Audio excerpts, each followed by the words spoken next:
മുഖ്യമന്ത്രി പിണറായി വിജയൻ ധാർഷ്ട്യത്തിൻ്റെ ആളാണെന്ന് നിങ്ങൾ പറയുന്നത് കാർക്കശ്യം ഇല്ലേ എന്ന് പറയാറുണ്ട്.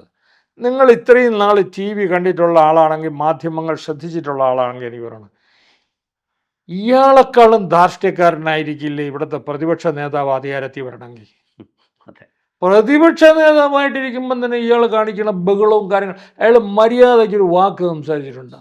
രാവിലെ ഇറങ്ങുന്നു, അയാൾ കുളിച്ച് ശുഭ്രവസ്ത്രധാരിയായിട്ട് മേക്കപ്പ് ചെയ്ത് ഇങ്ങോട്ട് വന്നിട്ട് എന്ത് കാര്യം വന്നാലും പിണറായി വിജയൻ രാജിവെക്കണം. ഇവിടുത്തെ പ്രതിപക്ഷം എന്ത് ചെയ്തതെന്നാണ് നിങ്ങൾ പറയണത്? ഇവിടുത്തെ തൊഴിലില്ലായ്മയ്ക്ക് വേണ്ടിയിട്ടുള്ള മുദ്രാവാക്യവുമായിട്ട് അവർ സമരത്തിനിറങ്ങി വന്നിട്ടുണ്ട്. ഇവിടെ സമരം പോലും ഏത് രീതിയിലായി മാറിയിരിക്കുന്നു.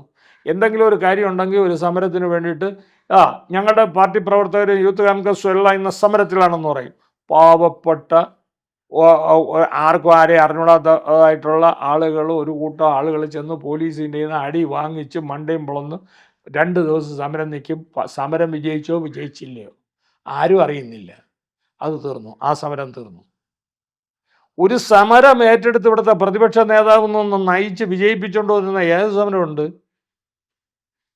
ഇയാൾ കാലത്ത് ഒരുങ്ങി ഇങ്ങനെ വന്നുകൊണ്ട് പറയണതല്ലാതെ ഇയാൾ സാധാരണക്കാരന് വേണ്ടിയിട്ട് പ്രശ്നങ്ങൾ നടക്കേണ്ടത് ചെന്ന് നിന്ന് കാര്യങ്ങൾ ഏറ്റെടുത്ത് ചെയ്യിപ്പിക്കുകയും അതിനുവേണ്ടി വാദിക്കുകയും അതിനുവേണ്ടി വിഷമിക്കുകയും അതിനുവേണ്ടി ഇയാൾ ഫ്രണ്ടിൽ നിന്ന് സമരം ചെയ്യുകയൊക്കെ ചെയ്യുന്ന ഒരു പ്രതിപക്ഷ നേതാവ്. സർക്കാർ വിരുദ്ധ സമരം പോലും കൃത്യമായി ഓർഗനൈസ് ചെയ്യാൻ പറ്റാത്തത് ഒരു പരാജയമായിട്ട് തന്നെ മനസ്സിലാക്കുന്നത്. പിന്നെ എപ്പോഴും 24 മണിക്കൂറും നമ്മൾ അസംബ്ലി പോയിരുന്നു ഫൈറ്റ് ചെയ്ത് ഓരോരുത്തരും കടമ ചെയ്യാനായിട്ട് തിരഞ്ഞെടുത്ത് അയക്കുന്നവർ നമ്മളെ കൊഞ്ഞണം കാണിക്കുന്ന വിധത്തിൽ എന്തെങ്കിലും അവിടെ ഒരു ചെറിയ കാര്യങ്ങളിൽ തർക്കിച്ചിട്ട് ഇറങ്ങിപ്പോരുകയാണ്.